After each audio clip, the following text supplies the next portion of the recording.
الحمد لله رب العالمين والعاقبة للمتقين والصلاة والسلام على سيد الأنبياء والمرسلين وعلى آله وصحبه أجمعين. أما بعد، قال الله تعالى: وبشر الصابرين الذين إذا أصابتهم مصيبة قالوا إنا لله وإنا إليه راجعون أولئك عليهم صلوات من ربهم ورحمة وأولئك هم المهتدون. وقال النبي صلى الله عليه وسلم: إن الله تبارك وتعالى يرفع العلم برفع العلماء أو كما قال صلی اللہ علیہ وسلم. رواہ البخاری. بزرگوں، بھائیو، دوستو، عزیزو، میں اس وقت اس سقط میں نہیں ہوں کہ حضرت کی زندگی میں بیان کر سکوں. میں آپ کے کون سے پہلو کو اجاگر کروں؟ آپ کے مصلحانہ انداز کو بیان کروں یا آپ کے محدثانہ انداز کو؟ آپ کے فقیرانہ انداز کو بیان کروں یا آپ کے زاہدانہ انداز کو؟ آپ کے تعلق مع اللہ و تعلق مع رسول کو بیان کروں؟ ان آنکھوں نے اتنے قریب سے جو حضرت کو دیکھا ہے، ایسی شخصیت نظر نہیں آتی جن کا زاہدانہ مزاج ساری زندگی نیچے پتلی سی چادر پر سو کر گزار دی. میں نے کل ہی بل صاحب کو کہا، ساری زندگی غریب رہا اور غریبانہ زندگی گزار کر روانہ ہو گیا.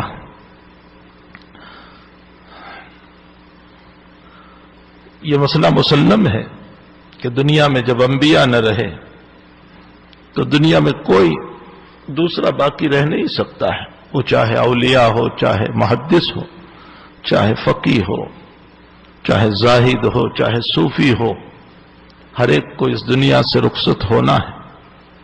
میں خود اپنے دل کو کل سے تسلی دے رہا ہوں کہ میرے والد صاحب کا جب انتقال ہوا تھا اور میں نے فجر کے بعد حضرت کو فون کیا کہ حضرت میرے والد صاحب کا انتقال ہو گیا اور ابھی 10 بجے تدفین ہے، تو حضرت نے جو قریب بیٹھے ہوں گے ان سے کہا کہ بھئی حنیف کے والد صاحب کا انتقال ہوا، 3 مرتبہ قل هو اللہ پڑھ کے ایصال ثواب کر دو. اور پھر مجھے فون پر کہنے لگے، پیارے، جب سارے نبیوں کا سردار مر گیا تو میرا باپ کیا ہوتا ہے، میری ماں کیا ہوتی ہے؟ بس اس لفظ سے مجھے ایسی تسلی ہو گئی. تو یہ مسئلہ مسلم ہے کہ جب دنیا میں انبیاء نہ رہے بلکہ انبیاء کے سردار محمد رسول اللہ صلی اللہ علیہ وسلم نہ رہے. حضرت کے حالات میں جو موت کو بیان کیا ہے روایتوں میں، جناب رسول اللہ صلی اللہ علیہ وسلم کی موت، عالم کا جو صدمہ اور صحابہ کرام کی بے چینی اور صحابہ کا اضطراب اور صحابہ کی کیفیات. حضرت قریباً 12 دن بیمار رہے. رسول اللہ صلی اللہ علیہ وسلم قریباً 12 دن بیمار رہے اور حضرت کی بیماری کی ابتدا درد سر سے ہوئی تھی. آپ بقیع غرقد میں تشریف لے گئے تھے اور وہیں درد سر آپ کا شروع ہوا اور آپ نے آ کر حضرت عائشہ سے فرمایا، واہ عائشہ، میرا سر میں بہت درد ہے. تو حضرت عائشہ نے فرمایا، میرے سر کے درد کو دیکھ کر آپ اپنے سر کے درد کا مجھے کہنے لگے. حضرت عائشہ جب انتقال ہوتا ہے تو کہہ رہی ہے، مجھے کیا معلوم تھا کہ میرے آقا درد سر میں دنیا سے رخصت ہو جائیں گے. دن بدن مرض بڑھتا رہا. جمعرات کو عشاء کی نماز میں حضرت کی بیماری میں بہت اضافہ ہو گیا اور نبی کریم صلی اللہ علیہ وسلم نے فرمایا، مروا ابا بکر ان یصلی بالناس، ابو بکر سے کہو کہ میری جگہ نماز پڑھائیں. حضرت عائشہ کی چاہت یہ تھی کہ ابا جی نہ پڑھائیں اور حفصہ کی چاہت یہ تھی کہ میرے والد صاحب پڑھائیں، اس لیے کہ حفصہ کے دل میں یہ تھا کہ آج حیات نبوی میں جو امام بنا وہ وفات رسول کے بعد بھی امام رہے گا تو میرے ابا کا مقام ہو جائے. اور عائشہ کی چاہت یہ تھی کہ حضرت کا حلیہ یہ بتا رہا ہے کہ اب رہنے والے نہیں ہیں، لوگ کہیں میرے والد کو منحوس نہ کہیں کہ جب سے ابو بکر مصلی پر آیا تب سے حضور مصلی پر نہیں آئے۔ تو عائشہ کے دل میں تھا کہ میرے باپ کو کوئی منحوس نہ کہے، اور حفصہ کے دل میں تھا کہ میرے والد امام بن جائیں۔ حضرت سے درخواست کی کہ حضرت ابو بکر رقیق القلب ہے، نماز نہیں پڑھا پائیں گے، آپ عمر سے فرمائیے۔ حضرت نے فرمایا مرو ابا بکر ان یصلی بالناس۔ 4 مرتبہ کہنے کے بعد حضرت نے فرمایا انتن صواحبات یوسف، تم یوسف پر جو الزام لگا تھا وہ سہیلیاں معلوم ہوتی ہو، یعنی ظاہر کچھ ہے اندر میں کچھ ہے تمہارے۔ حضرت صدیق اکبر رضی اللہ، یہ حضور کا اشارہ تھا اس بات کی طرف کہ میرے مصلی پر ابو بکر ہی رہے گا، اس لیے کہ میرے مرنے کے بعد میرا نائب بھی ابو بکر ہی رہے گا، یہ اشارہ تھا اس بات کی۔ سنیچر کو حضرت پر بار بار غشی طاری ہو رہی تھی، آپ نے اپنے اوپر مشکیزے پانی کے دلوائے۔ میں صرف ان باتوں کو اس لیے تذکرہ کر دیتا ہوں کہ کچھ دل کو سکون ہو جائے۔ مشکیزے پانی کے دلوائے اور پھر فرمایا ظہر کی نماز ہو گئی؟ فرمایا حضرت آپ کا انتظار ہے۔ فرمایا اچھا مجھے مسجد میں لے چلو۔ تو ایک طرف چچا عباس اور ایک طرف حضرت علی، دونوں کے کندھے پر ہاتھ رکھ کر اللہ کے نبی اپنے پاؤں گھسٹتے ہوئے مسجد میں تشریف لے گئے۔ ابو بکر مصلی پر تھے، ایک طرف ہو گئے، حضرت مصلی پر پہنچے اور بیٹھ کر نماز پڑھائی، اور ابو بکر مکبر بنے۔ یہ ایک سنیچر کی نماز تھی، اور اس کے علاوہ ایک نماز اور ہے، اور پیر کے دن صبح فجر کی نماز کے بعد صدیق نماز پڑھا رہے تھے، حضرت میں سقط نہیں تھی، آپ نے اسی حجرہ شریفہ میں جس میں ابھی آرام فرمائے بیٹھ کر آپ نے نماز پڑھی، اور پھسلتے پھسلتے دروازے کے پاس گئے، چونکہ ہمت نہیں تھی چلنے کی، اور یوں پردہ ہٹایا اور اپنے صحابہ کو دیکھنے لگے۔ ابو بکر نماز پڑھا رہے تھے، حضرت مسکرائے، صف یہاں تک تھی، دروازے کے قریب تھے۔ صحابہ فرماتے ہیں کہ کنکھیوں سے ہم نے جب نبی کو دیکھا تو ہمیں اتنی خوشی تھی کہ دل میں یہ ہوا کہ شاید حضرت تشریف لائیں گے، اور اس خوشی کی وجہ سے قریب تھا کہ ہم نماز توڑ دیتے، لیکن حضرت مسکرائے اور مسکرا کر پردہ ڈال دیا اور پھر اندر تشریف لے گئے۔ محدثین بحث فرماتے ہیں کہ حضرت کیوں مسکرائے؟ اکثر محدثین نے یہ لکھا ہے کہ حضرت کی مسکراہٹ اس بات پر تھی کہ اللہ میں جب آیا تھا تو تنہا محمد تھا، آج میری جماعت تیار ہو چکی ہے، اب اگر تو نے مجھ کو اٹھا بھی لیا تو کوئی حرج نہیں۔ اس پر حضرت کو ہنسی آئی۔ حضرت شیخ مولانا محمد زکریا صاحب کاندلوی ثم المحاضر المدنی نور اللہ مرقدہ فرماتے ہیں کہ محدثین کی بات میرے سر پر، لیکن میرے دل میں بھی ایک خیال گزرتا ہے کہ حضرت کو مسکراہٹ اس لیے آئی، ہنسی اس لیے آئی کہ جب اپنے مصلی پر ابو بکر کو دیکھا تو دل میں آیا کہ اللہ تو نے مجھ کو اٹھا بھی لیا تو کوئی حرج نہیں، میرا ابو بکر میری امت کو سنبھال لے گا، اور واقعتاً ابو بکر نے سنبھالا۔ نماز کے بعد صدیق اکبر کمرے میں تشریف لائے، بیٹی ہی تھی، پردے کا کوئی سوال نہیں تھا، حضرت کے چہرے پر نور بہت تھا۔ تو صدیق اکبر نے فرمایا کہ حضرت آج طبیعت بڑی اچھی ہے آپ کی۔ نبی اکرم صلی اللہ علیہ وسلم سے فرمایا حضرت آپ کی طبیعت آج بڑی اچھی لگتی ہے، اگر آپ کی اجازت ہو تو میں مقام صنح پر جا کر آؤں، ایک جگہ تھی مدینے سے قریب۔ حضرت نے فرمایا ہو آؤ۔ صدیق اکبر وہاں پہنچے اور اطلاع ملی کہ اللہ کے نبی دنیا سے رخصت ہو گئے۔ جو غار کا ساتھی، جو ہجرت کا ساتھی، جو حضر و سفر کا ساتھی، جو ہر وقت کا ساتھی، وہ موت کے وقت وہاں ہے۔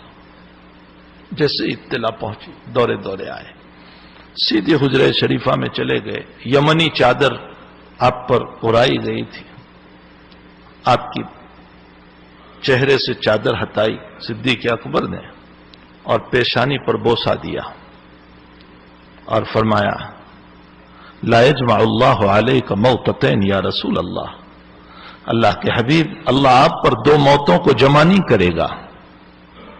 اس کے بہت سارے مطالب محدثین نے بیان فرمائے۔ ایک مطلب یہ ہے کہ ابھی جو وفات ہو گئی، قبر میں جانے کے بعد جب آپ زندہ ہوں گے تو قیامت تک زندہ رہیں گے۔ اور ایک دوسرا مطلب یہ بیان کیا کہ حضرت آپ بھی مر جائیں اور آپ کی شریعت بھی مر جائیں، یہ نہیں ہو سکتا ہے۔ آپ دنیا سے گئے لیکن آپ کی شریعت قیامت تک زندہ رہے گی۔ یہاں محدثین نے سوال کیا کہ حضرت کا چہرہ انور منور تھا، ابھی تو صدیق دیکھ کر گئے کہ بڑے اچھے ہیں، اور ابھی کیا ہو گیا تھوڑی دیر میں؟ حضرت شیخ رحمت اللہ علیہ نے لکھا ہے، حضرت مولانا زکریا صاحب رحمت اللہ علیہ، کہ اہل اللہ کے چہرے پر مرنے سے پہلے اللہ ان کی عبادتوں کا نور ڈال دیتا ہے۔ عالم شرط نہیں ہے، یاد رکھنا، کوئی بھی ہو، عالم ہو غیر عالم ہو، اللہ کا نیک بندہ ہونا چاہیے۔ فرمایا کہ اہل اللہ کے چہرے پر اللہ مرنے سے پہلے عبادت کے انوار ڈال دیتا ہے، اور انہی نور کو دیکھنے والے صحت سمجھ لیتے کہ یہ صحت ہو گئی۔ فرمایا جب اولیاء اللہ کے انوار کا یہ عالم تھا تو جناب رسول اللہ صلی اللہ علیہ وسلم کی عبادتوں کے انوار کا کیا کہنا؟ فرمایا انہی انوار کو صدیق اکبر نے صحت سمجھ لیا، ورنہ یہ صحت نہیں تھی، وہ عبادتوں کے انوار تھے جو آپ کے چہرے پر جھگمگا رہے تھے۔ میں نے آج جب حضرت کا فوٹو دیکھا انتقال کے بعد کا، وہ چہرہ منور، وہ بھرا ہوا چہرہ شیخ کا، میں نے جب آج فوٹو دیکھا میں نے کہا ایسا معلوم ہو رہا ہے کہ اللہ نے تیری عبادت کا سارا نور تیرے چہرے پر ڈال دیا ہے۔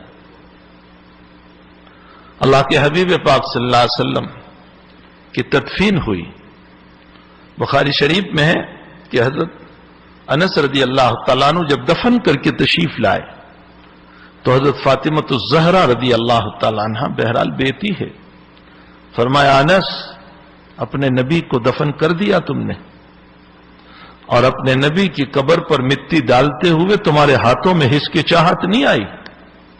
تم نے اپنے نبی پر مٹی ڈال دی؟ حضرت انس نے فرمایا ہمارا جی بھی نہیں چاہتا تھا، لیکن نبی ہی کا حکم تھا، ہمیں اس پر عمل کرنا پڑا۔ بہرحال میرے بھائیوں، جب امام الانبیاء دنیا سے تشریف لے گئے تو پھر کیا شیخ اور کیا پیر اور کیا استاذ اور کیا محدث اور کیا فقیہ، ہر ایک کو اس دنیا کو چھوڑ کر جانا ہے۔ لیکن صدمہ اس بات کا ہوتا ہے کہ اہل اللہ کے پاؤں تلے بہت سارے فتنے دبے ہوئے ہوتے ہیں۔ اللہ والوں کے پاؤں کے نیچے اللہ تعالیٰ بہت سارے فتنوں کو دباتا ہے، جب وہ اٹھتے ہیں تو فتنوں کے دروازے کھلتے ہیں۔ اہل اللہ کے اٹھ جانے سے وہ اللہ والے، وہ علماء، وہ مشائخ کہ جن کے سینے اللہ کی یادوں سے تر بتر تھے، جب وہ دنیا سے رخصت ہوتے ہیں تو حقیقت یہ ہے کہ علم بھی ان کے ساتھ چلا جاتا ہے۔ اب وہ حدیثانہ دقیق بحثیں ہم کہاں سے سنیں گے؟ محدثانہ بحثیں ہم کہاں سے؟ عجیب و غریب حضرت بحث فرمایا کرتے تھے۔ ابھی رمضان سے قبل خرور جب تشریف لائے تو بخاری شریف کے درس کے درمیان حضرت نے وزن اعمال پر گفتگو کرتے کرتے، یہ تو ایک دو مثال ہے ورنہ میں کہاں بیان کروں گا حضرت کے محدثانہ انداز کو، وزن اعمال پر گفتگو کرتے کرتے فرمایا کہ ایک قول یہ ہے نامہ اعمال تولے جائیں گے، اور حدیث بطاقہ پیش کی جو ترمذی شریف کی روایت ہے کہ 99 دفتر گناہوں کے ہوں گے، اور پھر اللہ ایک پرچی نکالے گا، لا الہ الا اللہ اس میں لکھا ہوگا اور وہ جھک جائے گی۔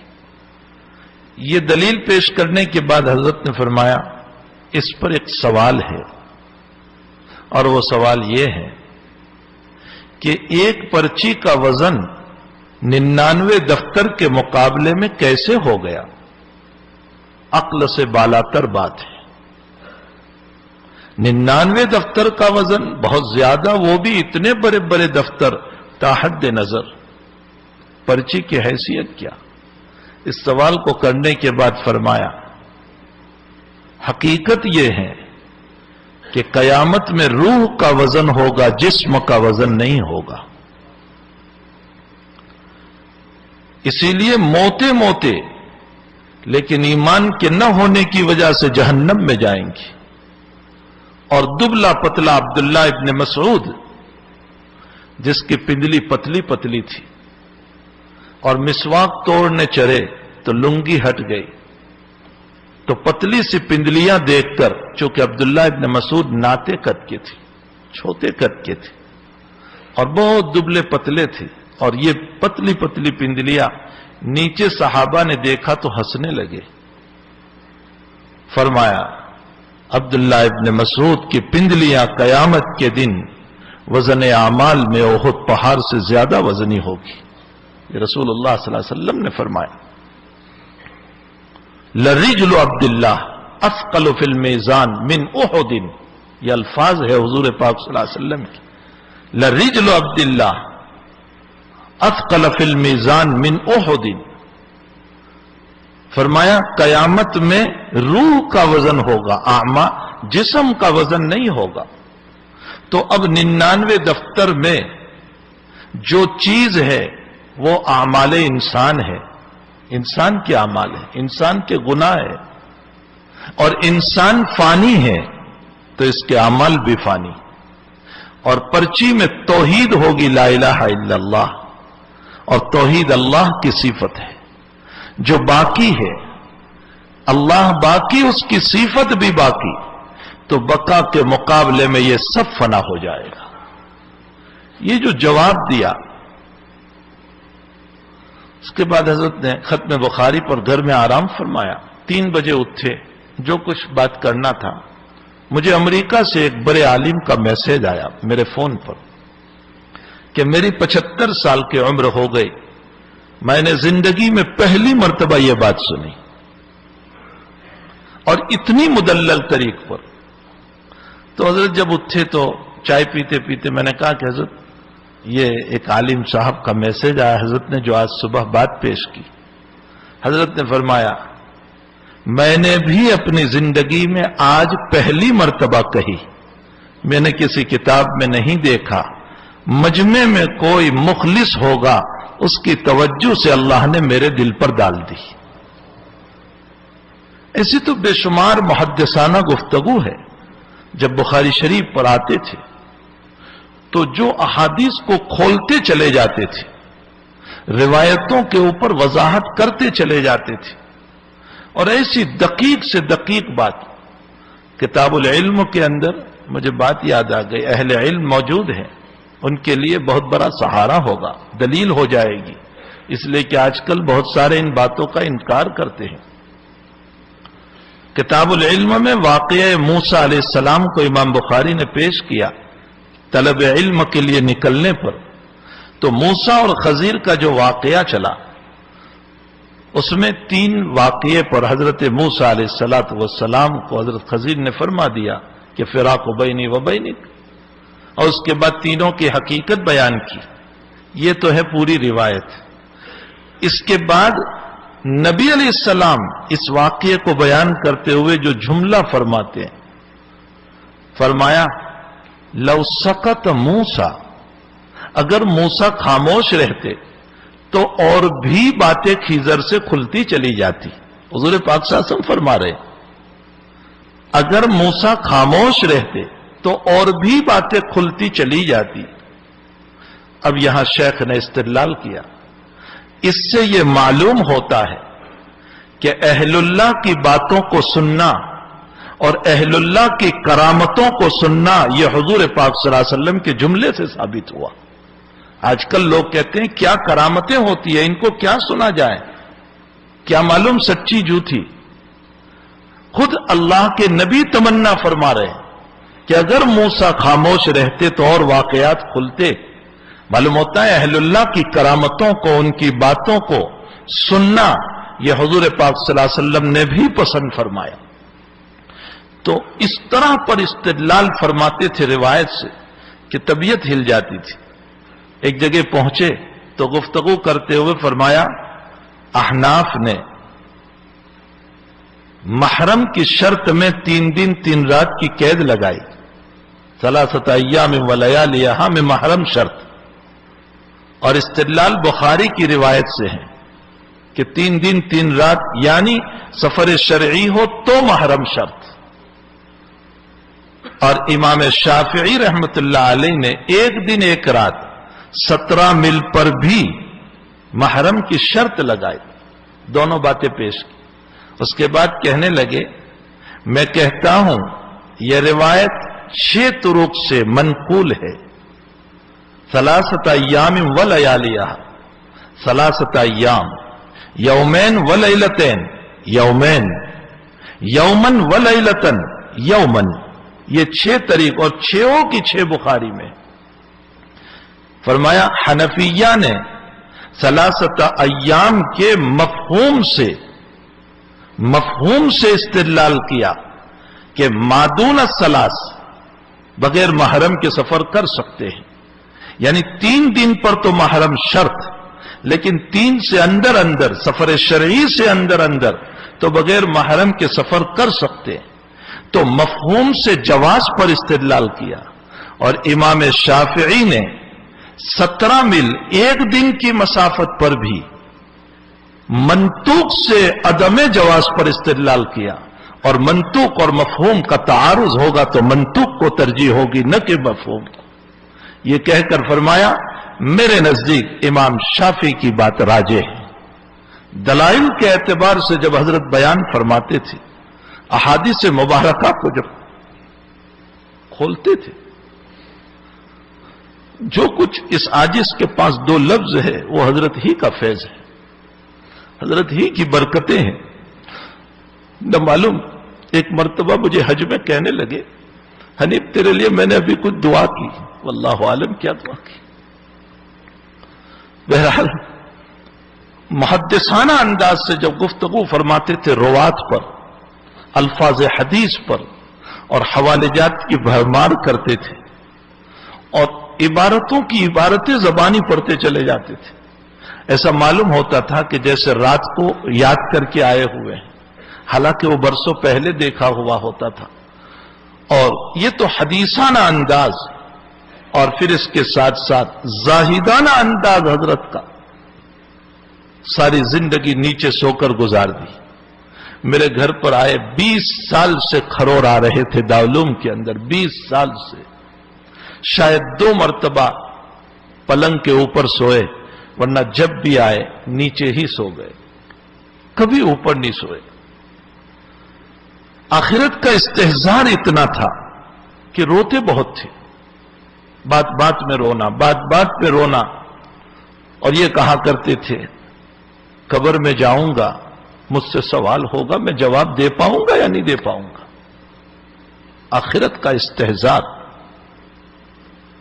ہمیشہ ہمیں نصیحت کرتے تھے کثرت سے درود شریف پڑھو، اور فرماتے تھے میرے حضرت نے مجھ کو کہا ہے، یعنی حضرت شیخ رحمت اللہ علیہ نے جب مجھے اجازت دی تھی تو مجھے یوں کہا تھا یونس ہمیشہ درود شریف کا اہتمام کرنا، اس لیے کہ میں نے اس کے بڑے فائدے دیکھے۔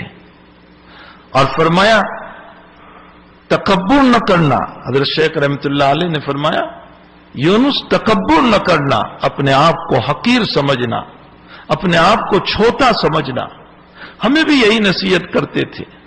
ایک مرتبہ جملہ فرمایا کہ علامہ محمد بن طاہر پتنی رحمت اللہ علیہ نے مجمع البحار میں فرمایا ہے ان للعلم طغیان کطغیان المال، جیسے مال کا ایک پراؤد اور غرور ہوتا ہے، علم کا بھی ایک پراؤد اور غرور آ جاتا ہے۔ فرمایا جب علم کا پراؤد آتا ہے تو مجمع البحار میں محمد بن طاہر پتنی رحمت اللہ علیہ فرماتے ہیں کہ وہ عالم اپنے جہنم کے راستے کو ہموار کر رہا ہے۔ میرے عزیزو، اگر اہل علم ہے تو اس بات کو یاد رکھ کے اپنے علم پر پراؤد نہ کرے، غرور نہ کرے۔ ہم نے حضرت کو کبھی کسی کی تنقید کرتے نہیں دیکھا۔ اختلاف رہا، حضرت کو بعض مسائل میں اختلاف رہا بعض علماء سے، لیکن کبھی کسی کی تنقید نہیں، کبھی کسی کی برائی نہیں، کبھی کسی کی اس طرح تردید نہیں کہ عوام کے دل میں کوئی مسئلہ پیدا ہو جائے۔ علامہ ابن حمام رحمت اللہ علیہ کے اوپر ہمارے سبق کے درمیان حضرت نے ایک جملہ کہہ دیا تھا۔ سائے حجازی اور سائے عراقی پر جب بحث آ گئی تو لمبی بات ہے، علمی بات ہے، وہ آپ نہیں سمجھ پاؤ گے۔ بہرحال امام ابو یوسف رحمت اللہ علیہ مدینہ شریف تشریف لے گئے، فرمایا میرا مناظرہ ہوا 50 ابنائے صحابہ سے۔ امام ابو یوسف فرماتے ہیں تو 50 ابنائے صحابہ اپنے سا کو لے کر آئے۔ امام ابو یوسف کہتے ہیں کہ میں نے اس کو ناپا تو وہ 5.25 رطل کا تھا، یعنی سائے عراقی نہیں تھا، سائے حجازی تھا۔ امام ابو یوسف کہتے ہیں فرجعت فی هذه المسألہ الی سائے الحجاز، میں نے سائے عراقی سے سائے حجازی کی طرف رجوع کیا۔ علامہ ابن حمام رحمت اللہ علیہ کہتے ہیں کہ یہ واقعہ غلط ہے، امام ابو یوسف نے کوئی رجوع نہیں کیا، اور دلیل امام ابو یوسف کی ابن حمام نے یہ پیش کی کہ امام ابو یوسف رحمت اللہ علیہ کے علوم کے حامل امام محمد ہے۔ امام محمد نے امام ابو یوسف کے تمام علوم کو نقل فرمایا ہے۔ اگر یہ مسئلہ صحیح ہوتا اور یہ مسئلہ واقعتاً ہوا ہوتا تو امام محمد ضرور اس بات کا تذکرہ فرماتے، لیکن امام محمد نے اپنی 6 کتابوں میں کسی کتاب میں اس کا ذکر نہیں فرمایا۔ اس کا مطلب یہ واقعہ غلط ہے۔ یہاں تک کی بات ابن حمام کی پیش کی شیخ نے، اور اس کے بعد فرمایا میں کہتا ہوں کہ امام ابو یوسف رحمت اللہ علیہ نے اپنے قلم سے، اپنے ہاتھوں سے اپنی کتاب القضات میں یہ واقعہ لکھا ہے، اور صاحب کتاب جب اپنا واقعہ لکھ رہا ہے تو تردید کی کیا گنجائش ہو سکتی، کیسے تردید کی جائے؟ میں کہتا ہوں ابن حمام کے پاس علم کم تھا، بس حضرت نے جوش میں کہہ دیا ابن حمام کے پاس علم کم تھا۔ اس کے بعد سبق ختم ہو گیا۔ دوسرے دن سبق میں آتے ہی رونا شروع کر دیا زارو قطار، اور فرمایا بچوں کل میں نے ابن حمام پر ایک جملہ کہہ دیا تھا کہ علم کم تھا۔ فرمایا نانا، ابن حمام کا علم بہت تھا، اگر ابن حمام کی پاؤں کی راکھ مجھے کوئی لا کر کے دے دیں تو میں اسے اپنا سرما بنا لوں گا۔ فرمایا ان کا علم بہت تھا، حقیقت یہ ہے کہ کتاب القضات ابن حمام کو پہنچی نہیں ہوگی، اس لیے انہوں نے یہ کہا اگر کتاب پہنچی ہوتی تو یہ نہ فرماتے، اس انداز سے فرماتے تھے کہ اکابر کی تنقیص لازم نہ آئے۔ آج ہمارا حال یہ ہو گیا کہ ہم 2 مسئلے نہیں جانتے ہیں کہ اپنے بزرگوں کے اوپر تنقید، اپنے بزرگوں پر تبصرہ۔ ایک صاحب نے صاحب ہدایہ سے متعلق کہہ دیا، ابھی نووارد طالب علم فارغ ہو کر آیا ہے 1-2 سال کا، صاحب ہدایہ سے متعلق کہہ دیا کہ صاحب ہدایہ کے پاس سلیقہ نہیں تھا۔ میرے بھائیوں، ہمیں کیا آتا ہے کہ ہم اپنے اکابر پر تنقید کریں، ہم اپنے بزرگوں کی توہین کریں؟ اور یہ یاد رکھیں جنہوں نے بزرگوں کی توہین اور تنقید کی ہے ان کی نسلوں میں دین تو بہت دور کی بات، ان کی نسل خرافات پر چلی جاتی ہے۔ مولانا قمر الزمان صاحب دامت برکاتہم سے میں نے ایک واقعہ سنا۔ مولانا نے فرمایا کہ میرے مدرسے کا واقعہ ہے، بیت المعارف کا، الہ آباد کا۔ ایک مدرس صاحب نے ایک طالب علم کو کسی مسئلے پر 2 تھپڑ مارے تو اس کے والد نے اٹھا کر اس مدرس کو مارا، اس کی توہین کی۔ وہ اللہ والے مدرس تھے، وہ دل کی یادوں سے بھرے ہوئے مدرس تھے۔ ان کا بچہ 22 سال کی عمر میں شیعہ بن گیا، تشیع میں چلا گیا، خرافات میں مبتلا ہو گیا، ضلالت میں مبتلا ہو گیا۔ اسی لیے حضرت ہمیشہ ہم کو کہتے تھے کہ اگر بزرگوں کی کوئی بات دلائل کی روشنی میں تمہیں غلط بھی معلوم ہو تو اس کو بیان کیا جائے لیکن تنقیس نہ کی جائے.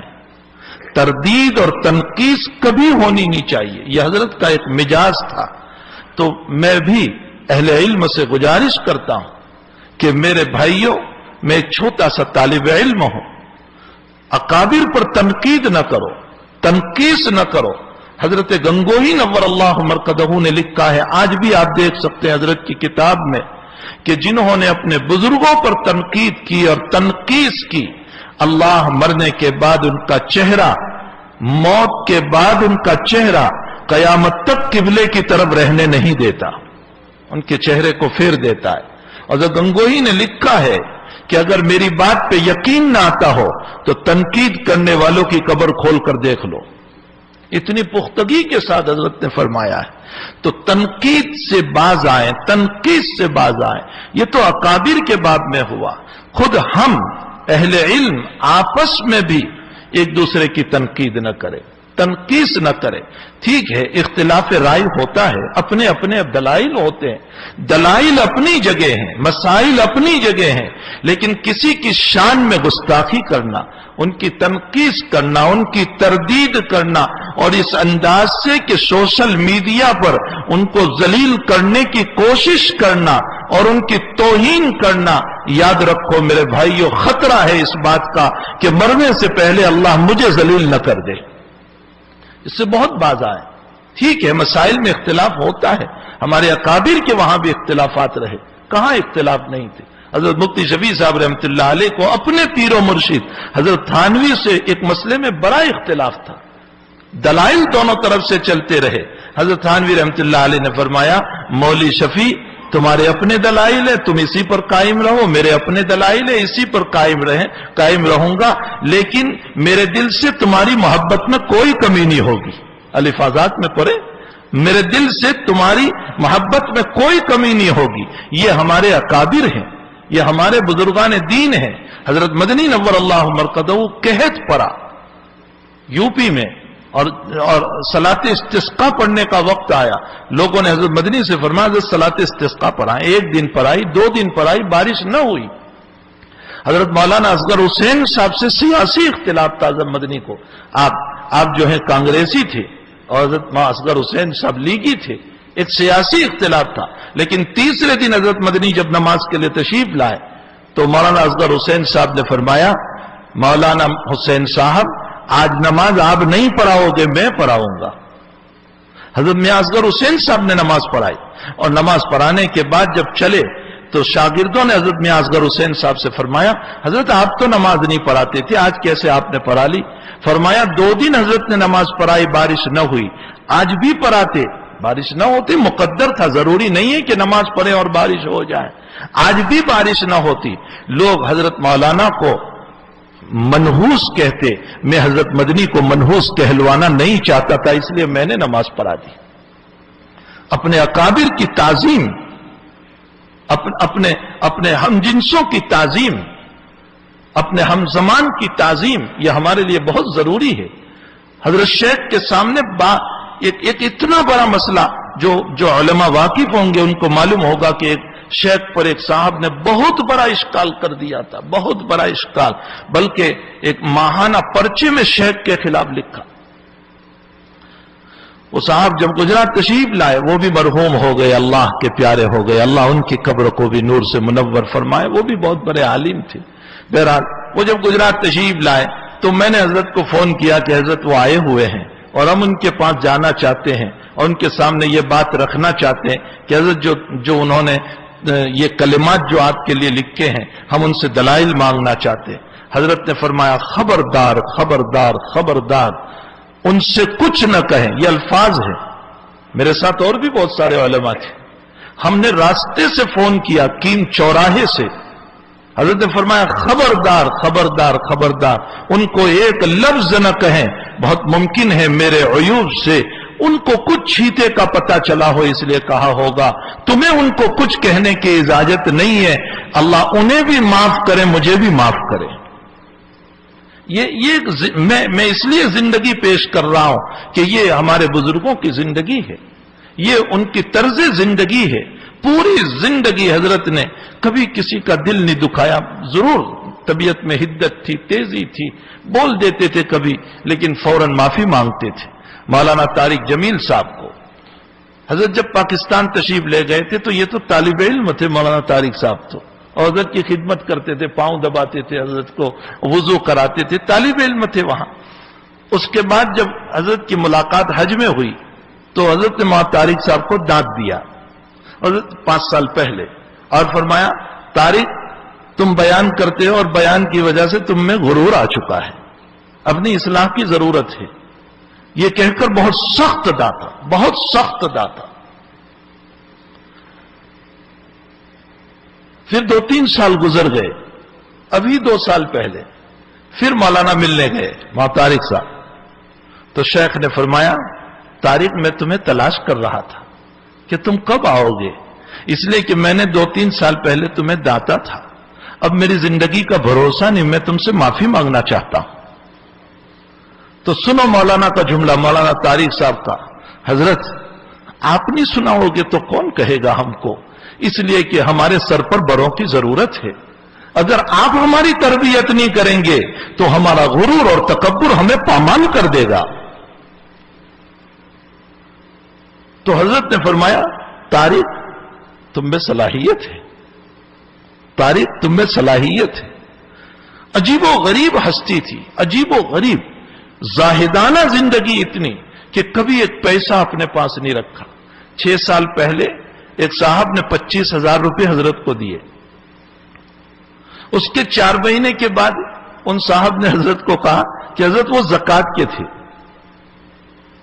تو حضرت نے فرمایا تمہیں مجھ کو کہنا چاہیے تھا، میں نے تو مہمانوں میں استعمال کر لیے. اب اس کے بعد 25,000 نکالنا شروع کیا. اور کتنے نکالے؟ خود میرے ہاتھ سے 2.5 لاکھ تو دے چکے ہیں. میں جب بھی جاتا ہوں بعض لوگوں کے ہدایہ ہوتے ہیں، میں پیش کرتا ہوں. کہانی گن لو کتنے ہیں. وہ 25,000 زکوٰۃ کے میرے سر آ گئے تھے، جاؤ مدرسے میں دے دو. 2.5 لاکھ کے قریب تو میں نے دیے، لیکن وہ 25,000 دیتے ہی رہے، دیتے ہی رہے، دیتے ہی رہے. میرے انداز کے مطابق 6 لاکھ سے زائد دے چکے ہوں گے. اور فرمایا مجھے اطمینان نہیں ہو رہا ہے، مجھے اطمینان نہیں ہو رہا ہے. فرمایا یہ زکوٰۃ کی رقم یہاں کیسے آ گئی؟ جو آیا بس تقسیم کر دیا، جو آیا اپنے پاس. کچھ ایک صاحب مجھے 2 سال سے $5,000 ہدیہ دیتے تھے شیخ کے لیے. میں نے حضرت کو پہلی مرتبہ جا کر دیے. کہا میں کیا کروں گا اس کو؟ پھر کہا اچھی بات ہے پاسپورٹ کی پرس میں رکھ دے تاکہ مجھے سفر میں یاد رہے. اور ایک صاحب یہاں سے مجھ کو 3 سال سے $500 ہدیہ دیتے، وہ بھی رکھ دیتے تھے. جب حج میں اور عمرے میں تشریف لے جاتے تو مکے اور مدینے میں جو حفظ قرآن کی مجلسیں چلتی ہیں، ان مجلسوں کے سارے طلباء اور مدرسوں پر سب تقسیم کر دیتے. اتنا ہی نہیں، حضرت کا مزاج جب 3 سال بیمار ہوئے مدینے شریف میں تو ابو بکر بن لادن جو مکے اور مدینے کا اتنا بڑا کانٹریکٹر، حرمین شریفین کا اتنا بڑا آدمی، وہ عیادت کے لیے آیا اور وہ سونا لایا اور حضرت کو تھیلی میں پیش کیا. تو حضرت سوئے ہوئے تھے. فرمایا کیا ہے اس میں؟ مولی یونس صلی اللہ علیہ وسلم کو کہا کیا ہے اس میں؟ تو مولی یونس رندیرا نے کہا کہ حضرت اس میں سونا ہے. فرمایا میں کیا کروں گا اس کو؟ جاؤ مارکیٹ میں بیچ دو اور اس کے پیسے مسجد نبوی میں جو تحفیظ کی کلاسیں چلتی ہے تقسیم کر دو. اپنے پاس کچھ نہیں رکھا، کچھ ایک پیسہ نہیں رکھا. میں آپ کو آپ کی زندگی کیا بتاؤں. جب ہم گجرات سے واپس چلتے تھے تو جتنا ہدیہ ہوتا تھا 2 لاکھ 2.5 لاکھ، تو کہتے تھے پہلے اس پر زکوٰۃ کتنی آتی ہے وہ نکالو. حالانکہ زکوٰۃ آتی ہی نہیں، ابھی تو ہدیہ آیا ہے. کہتے تھے اس پر زکوٰۃ کتنی آتی ہے وہ نکال. تو مجھ سے زکوٰۃ نکلواتے تھے، کہتے تھے یہ غریب بچوں کو دے دے. اور باقی اب کتنے بچ گئے؟ میں کہتا تھا حضرت اتنے ہیں. تو کہتے تھے اچھا اس میں سے 10,000 جو ہے میرے رمضان کے خرچ رکھ دے اور باقی سارا مظاہر کے دونوں مدرسے میں آدھا آدھا تقسیم کر. 9 لاکھ کا حضرت نے مکان بنایا. صرف مکان بنایا تو پایا ڈالنے گئے، اس کے بعد گئے ہی نہیں. مکان پورا ہو گیا، نگرانی کرنے والے نے آ کر بتایا کہ حضرت مکان پورا ہو گیا. تو حضرت نے ایک وقف نامہ لکھا اور فرمایا میں مظاہر قدیم میں اس کو وقف کرتا ہوں. اور پھر کہنے لگے بھائی تمہاری تو اولادیں ہیں جو تمہارے مرنے کے بعد بھیجے گی، مجھے کون بھیجے گا؟ اس لیے میں اپنی حیاتی میں اپنی اولاد بنا کر جا رہا ہوں تاکہ وہ مجھے مرنے کے بعد ثواب پہنچتا رہے. ایصال ثواب کی روایت کی اذا مات الانسان انقطع عمله الا ثلاث، اس کی طرف اشارہ فرمایا. تو بہرحال میرے بھائیوں، زاہدانہ زندگی حضرت کی ایسی تھی کہ اپنے پاس کچھ نہیں رکھا، زمین پر سو کر کے زندگی گزار دی اور کچھ اپنے پاس نہیں، بس جس نے جو دیا پہن لیا، کھا لیا، مسئلہ ختم ہو گیا. اور بھوک کا عالم یہ ہے کہ کبھی بھوکے رہے تو 2 دن 3 دن، کبھی کسی کے سامنے بیان بھی نہیں کیا کہ میں بھوکا ہوں یا مجھے کوئی ضرورت ہے. بس اسی طرح کی آپ کی زاہدانہ زندگی اور مصلحانہ زندگی ایسی تھی، تربیت کی زندگی ایسی تھی کہ ہماری جب تربیت فرماتے تھے. ایک مرتبہ سفر میں مجھے کہنے لگے حدیث حنیف، وہ حدیث تو نے نہیں پڑھی، من نفس عن مؤمن قربتا من قرب الدنیا نفس اللہ عنہ قربتا من قرب الآخرہ. میں جب اس کو سنتا ہوں، فرمایا اللہ کے نبی نے فرمایا کہ جو دنیا کی کسی مومن کی مصیبت کو حل کرے گا اللہ اس کی آخرت کی مصیبت کو حل کریں گے. پھر اس پر مجھے جو جملہ فرمایا وہ مجھے آپ کو سنانا ہے. فرمایا جب دنیا کی مصیبت کسی کی حل کرنے پر اللہ آخرت کی مصیبت حل کرتا ہے تو تم دنیا میں کسی کی دین کی مصیبت کو حل کرو گے تو اللہ آخرت میں کتنی مصیبت حل کرے گا. دین کی مصیبت کیا ہے؟ بچہ غلط راستے پر چل رہا ہے، اس کی تربیت کر دی، کسی کا ایمان بنا دیا، کسی کے دل میں اللہ کا شوق پیدا کر دیا، کسی کے دل میں نبی کی عظمت پیدا کر دی. کسی کا بچہ غلط لائن پر تھا، آپ نے سمجھا بجھا کر اپنے سے قریب کیا اور اس کو دین کے راستے پر ڈال دیا. یہ جب دنیا کی مصیبت حل کرنے پر اللہ یہ دیتا ہے تو کسی کی دین کی مصیبت کے حل کرنے پر حق تعالی شانو ہماری آخرت کے کتنے مصائب کو حل فرمائیں گے. ایسی مصلحانہ تربیت فرماتے تھے، ایسے بہترین انداز میں تربیت. لوگ کہتے تھے حضرت سخت ہے، میں کہتا ہوں حضرت سے زیادہ شفیق کوئی نہیں تھا. دور سے ایسا لگتا تھا کہ حضرت سخت ہے، لیکن جب قریب جاتے تھے اور جو پیار آپ دیا کرتے تھے، جو محبت آپ دیا کرتے تھے، جو اخلاق اور سنت نبوی علیہ صاحب الصلاۃ والسلام کے ڈھانچے میں اتنے ڈھلے ہوئے تھے، اتباع نبوی میں ایسے ڈھلے ہوئے تھے. کبھی ہم نے ایسا کیا کہ جب چپل یا جوتا یا موزے پہنانے کی باری آئی اور غلطی سے ہم نے بائیں پاؤں میں اگر پہلے ذرا بھی ڈال دیا تو یوں مارتے تھے، کہتے تھے سلیقہ نہیں آیا تم میں، ابھی تک نبی کی بغاوتوں ہی میں زندگی گزار رہے ہو. یہ جملہ کہتے ابھی تک نبی کی بغاوتوں ہی میں زندگی گزار رہے ہو، تمہیں نبی کا پیار کب ملے گا اگر نبی کے طریقوں پر نہیں چلو گے. تو بہت ڈانٹتے تھے، سنت نبوی کا بڑا اہتمام کروایا کرتے تھے، بہت زیادہ. ساری زندگی سنت نبوی کے خلاف کبھی نہیں سوئے. ہم نے دیکھا ہی نہیں کہ سنت نبوی کے خلاف کبھی سوئے ہو. مکہ شریف میں ٹیک لگا کر یوں بیٹھے ہوئے تھے، کسی نے چاکلیٹ دی، بڑے بڑے مالدار لوگ بیٹھے ہوئے تھے، یوں بیٹھ گئے سیدھے اور سیدھے بیٹھ کر چاکلیٹ کھائی. اب وہ مالدار لوگ ٹیک لگا کر بیٹھے ہوئے تھے اور کھا رہے تھے آئس کریم. حضرت پہلے سیدھے بیٹھ گئے، منہ میں چاکلیٹ رکھے اور اس کے بعد سب کو کہا سیدھے بیٹھ کر کھاؤ، میرے آقا نے پوری زندگی ٹیک لگا کر کبھی نہیں کھایا. وہاں تو کوئی پڑی ہی نہیں تھی کہ یہ مالدار ہے، اس کی دولت اور اس کا ہدیہ بن ہو جائے گا، یہ مجھے کچھ دے گا نہیں، کوئی سوال ہی پیدا نہیں ہو. فرمایا سیدھے بیٹھ کر کھاؤ. ہمارا حال یہ یوں ٹیک لگا کر کے ہم کھاتے ہیں، آئس کریم ہو یا فروٹ ہو یا کیا کیا ہو. فرمایا اللہ کے نبی نے ما اکل رسول اللہ صلی اللہ علیہ وسلم طعاما متقیا قط، اللہ کے نبی نے کبھی بھی ٹیک لگا کر کھانا نہیں کھایا، سیدھے بیٹھ کر کھاؤ. سنت نبوی کا بڑا اہتمام کروایا کرتے تھے، بہت زیادہ اہتمام. ایک مرتبہ سفر میں ہم لے کر چل رہے تھے، رات کی تھکاوٹ تھی، تہجد میں نہیں اٹھ پائے. فجر کی نماز کے بعد پورا مجمع ایسے بیٹھا ہوا تھا اور ہم جو 2-4 شاگرد خدام تھے ساتھ میں تھے، حضرت نے دانتنا شروع کیا، فرمایا کمینوں مردودوں تم نے فجر تہجد نہیں پڑھی؟ کہنے لگے شیخوخت بگاڑتے ہو، شیخوخت بگاڑتے ہو۔ فرمایا اللہ کے وہاں نام نہیں چلتا، کام چلتا ہے، بڑے بننے سے کچھ نہیں ہوگا۔ فرمایا کام کرو اس کا، دنیا میں تمہارے باپ کو بھی کام پسند ہے تو اللہ کو بھی کام پسند ہے۔ اور پھر فرمایا بہت دل کی بات حضرت نے فرمائی، فرمایا ڈاکٹروں کے پاس روزانہ آتے جاتے رہو، کوئی شفا ہو رہی ہوگی، صرف آنے جانے سے کیا ہوگا؟ ارے تمہارا زکام بھی اچھا نہیں ہوگا جب تک کہ ڈاکٹر سے مرض بیان کر کے دوا نہ لو۔ فرمایا اللہ والوں کے پاس، پیر کے پاس روزانہ ساتھ میں رہنے سے اور میری سائیکل گھسیٹنے سے کچھ نہیں ہوگا جب تک کہ اپنی اصلاح کی فکر نہ کرو۔ سخت طریق پر ہماری پکڑ کی۔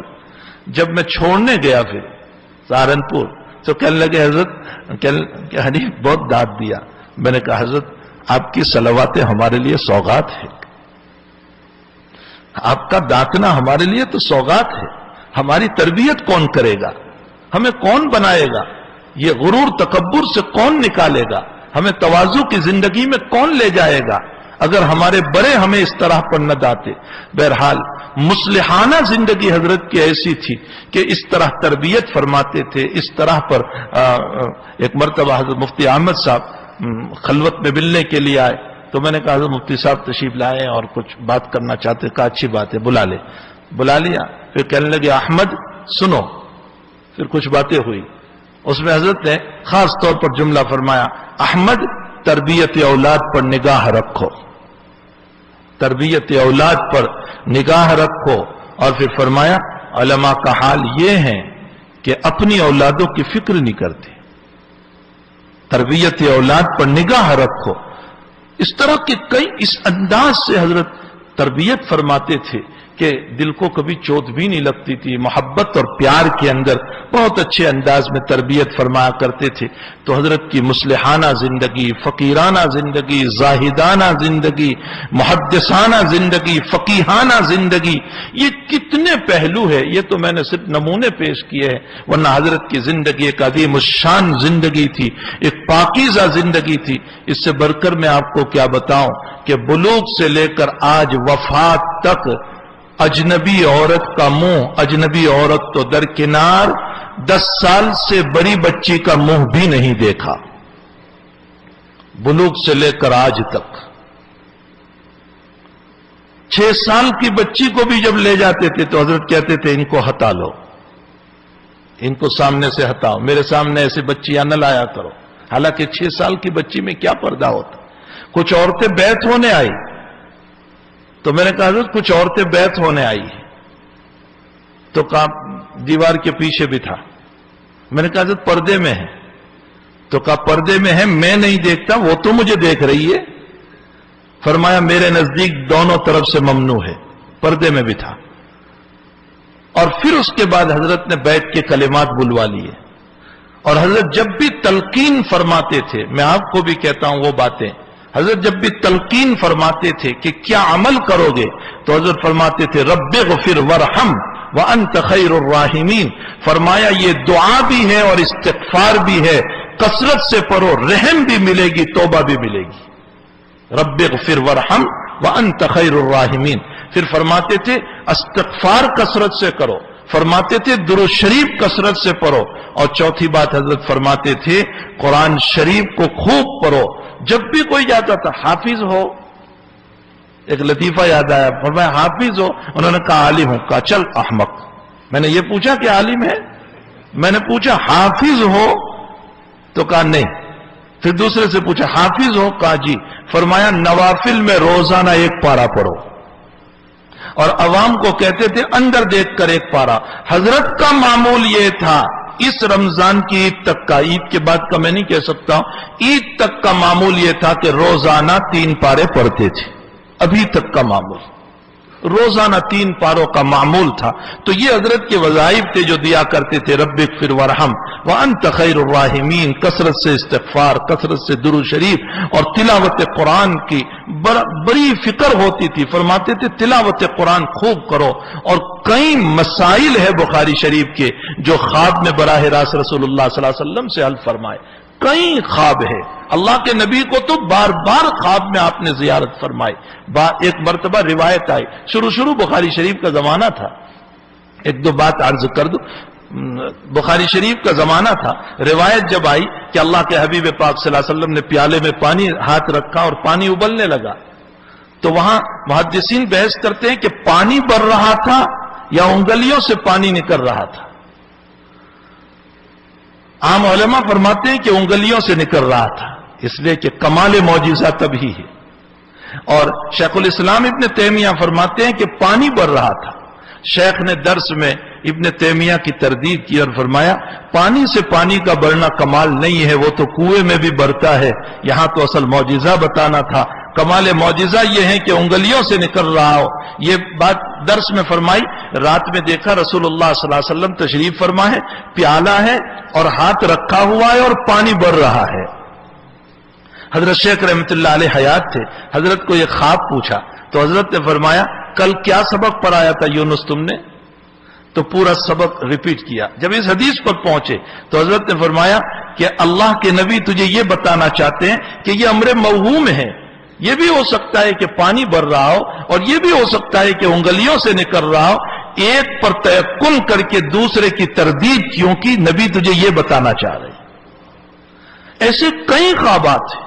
اور استحضار روایت جیسے ابھی حضرت مولانا نے کہا، استحضار روایت تو یہ تھا کہ حضرت شیخ اپنی مجلس میں کہتے تھے ابھی یونس یہ روایت کہاں ہے؟ حضرت کہتے تھے حضرت فلاں فلاں جگہ پر یہ روایت ہے. یہ طالب علمی کے زمانے کا آپ کا حافظہ تھا کہ وہ روایت بیان کرتے چلے جاتے تھے، اور اسی لیے حضرت نے اعتماد کر کے آپ کو بخاری شریف دی. تو بہرحال کئی مرتبہ اللہ کے نبی علیہ السلام کی زیارت اور اللہ کی زیارت بھی 2 مرتبہ ہوئی.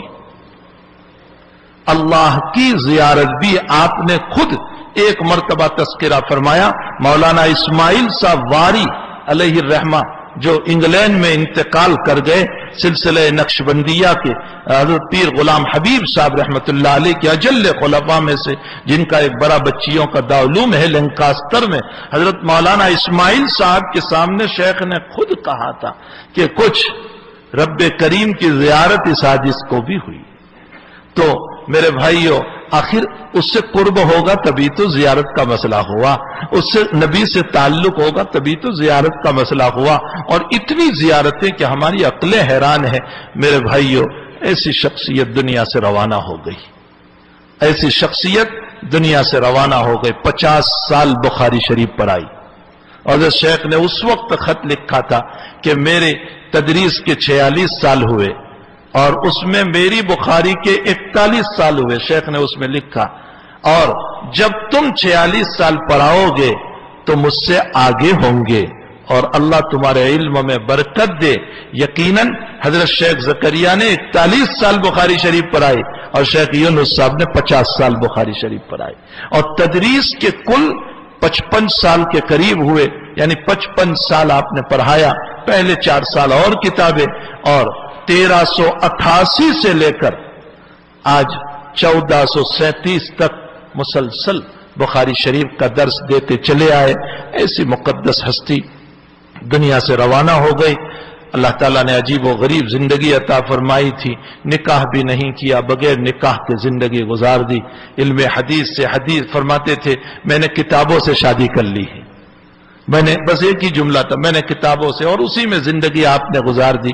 اور اسی کے ساتھ ہمارے مولانا اسماعیل صاحب بدات رحمت اللہ علیہ، وہ بھی حضرت شیخ کے خلیفہ میں سے تھے. بڑے زاہد، بڑے نیک، بڑے متقی، ہر وقت قرآن پڑھنے والے، تلاوت کرنے والے.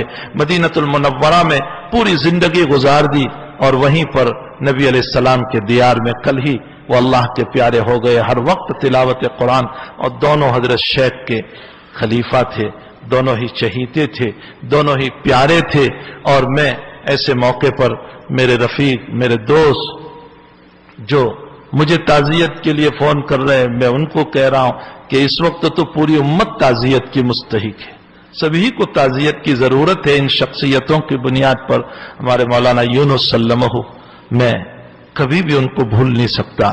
میرے حضرت کی بہت خدمت کی انہوں نے، بہت خدمت کی حضر و سفر کے اندر، مدینے اور مکے کے اندر ایسی خدمت کی ہے، ایسی بے لوث خدمت کی ہے، اپنی دولت لٹا دی، اپنے جان مال کو لٹا دیا، اور ویل چیئر لے کر ابھی تیسرے سال کا حال یہ کہ عرفات سے چلی بس اور رات 2:30 بجے تک صرف آدھا کلومیٹر چل کر بس رک گئی، اور رات 2:30 بجے عرفات سے لے کر مزدلفہ تک 10-12 کلومیٹر ویل چیئر کو گھسٹتے ہوئے تشریف لائے۔ کوئی معمولی بات نہیں ہے۔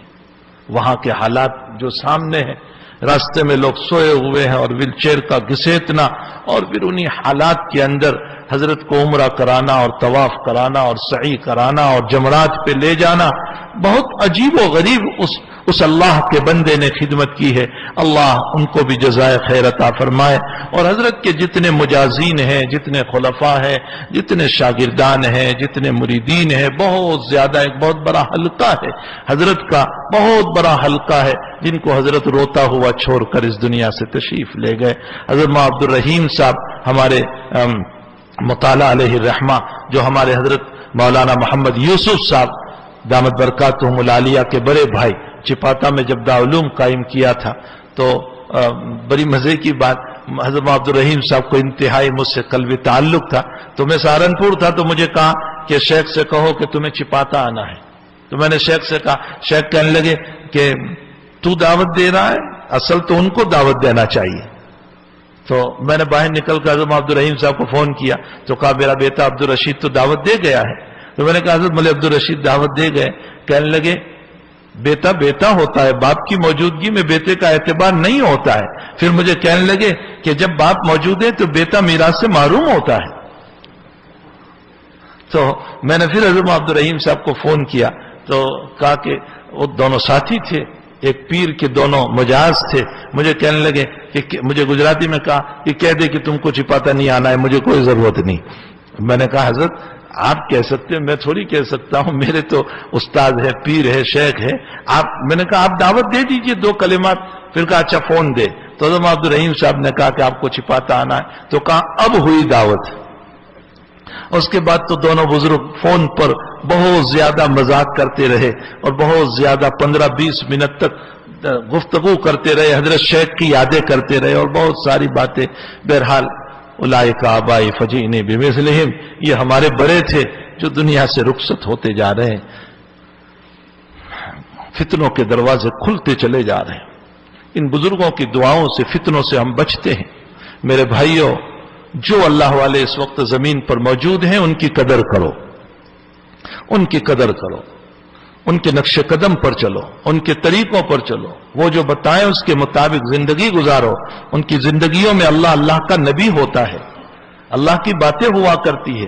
اللہ جل شانہ ہم تمام کو اپنے بزرگوں کی قدر کرنے کی توفیق عطا فرمائے، اور حضرت کی، حضرت مولانا اسماعیل صاحب کی، اور ابھی ایک تذکرہ ہوا ہادی سکندر صاحب، بہت عجیب و غریب شخصیت تھی، تابلارو میں کل ان کا بھی انتقال ہو گیا۔ قوم کے ہمدرد، قوم کے خیر خواہ، پاکستان میں کئی علماء کا انتقال ہوا ہے۔